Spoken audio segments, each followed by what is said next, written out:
one of the ways that we like to influence people is to get them to sign a contract. We're working with people and we want them to take action like, oh, I don't know, agree to work with us and pay us money.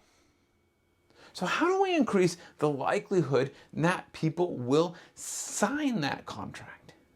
This concept starts with some research done by KPMG, and they used a rather complicated algorithm to measure the relationship between the consultant and the client to see the impact of that relationship on the signing of the contract.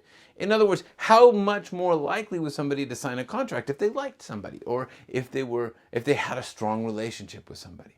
And they broke the relationship down into weak, moderate, and strong, and then looked at how likely people were to sign the contract. And what they found is that weak relationships led to agreement about 30% of the time. Moderate relationships bumped it up to 45%, but strong relationships brought it all the way up to 70%. So you're doubling the like of engagement by having a relationship. So here's the question. Do you have to go out and develop deep relationships with the entire world in order to sell a contract or two? No. Because subsequent research found out that it only takes about 15 minutes to develop that relationship. So what are some of the things that you can do to develop that strong relationship? Maybe even online, maybe even before you meet somebody, so that they're more likely to buy your product. Part of the story starts with Katrina. So Katrina Petrillo raised $1,000 for Hurricane Katrina victims by selling lemonade. Now, why did she do this? Her response was, she said, I realized my name was going to go down in history as one of the biggest storms ever. It's my name. And she felt a need in some way, and I'm putting words in her mouth, to defend that name, to counteract the impact of the hurricane on her name and her identity. Now, the question is, does this carry forward, or is this just Katrina's experience? So some researchers looked at Hurricane Sandy and they said, what makes people more likely to donate after a hurricane? And what they found was that there was one factor that made people 260% more likely to donate. And that factor was that they shared an initial with the name of the storm. So they shared an initial with the first letter of the name of the storm. So Sandy, Susan. Sandy, Sam. If you had an S and Sandy was the name of the storm, you were more likely to donate. 260% more likely to donate. And it wasn't just Sandy. They went back and they looked at the whole thing for Katrina, and they found the same similar effect. And then they went back and they looked at more hurricanes, and all cases studied in previous years, same pattern. When there was a named storm and there was donations required for that named storm, if you shared an initial with the first name, with the name of the storm, you were more likely to donate.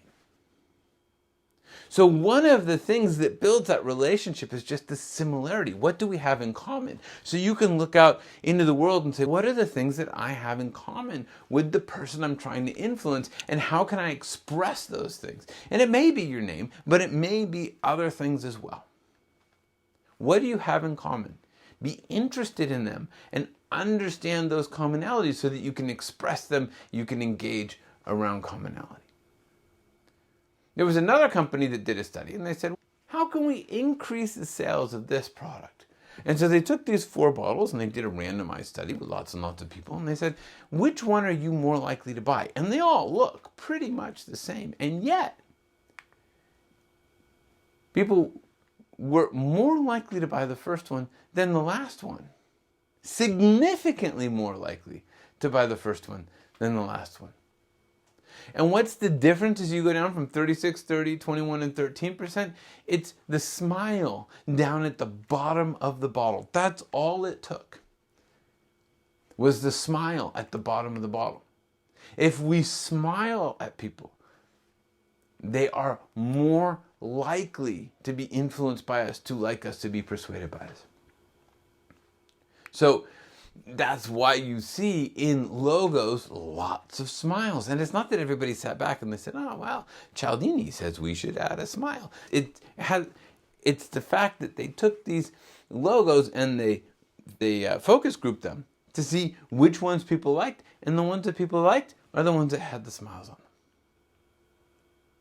Another way to think about building this relationship is taking the experience from Joe Girard. Joe Girard was the most, or is the most successful car salesman in the United States in the Guinness Book of World Records.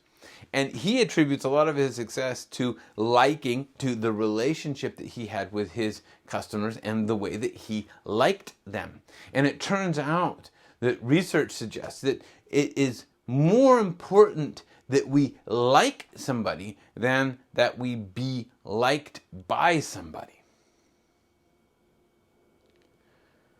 So what Joe did is he sent 12 times a year a greeting card to his entire mailing list, costing him tens of thousands of dollars.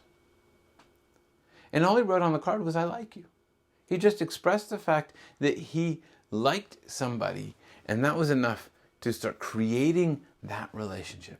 Another thing you can do is you can give compliments. We like people who compliment us. Give compliments. And if you really want a powerful compliment, then give a compliment behind their back and then have them find out about it. All right, liking. If they like you, they'll want more. If they like you, they will listen to you more. How do you increase liking? Be more interested than interesting. Do your homework. Give compliments. Find similarities. Smile. Welcome people in. One of the key things in the digital world is adding a welcome message. Add the welcome message to your website. Use inclusive language, we and us, to build those connections. And think about how you can bring these concepts into your communications, into your marketing, into the way you are engaging people so that you can have more influence. And if you like this video, please let me know down below and stay tuned for the next one, where we will talk about more ways you can influence your target market.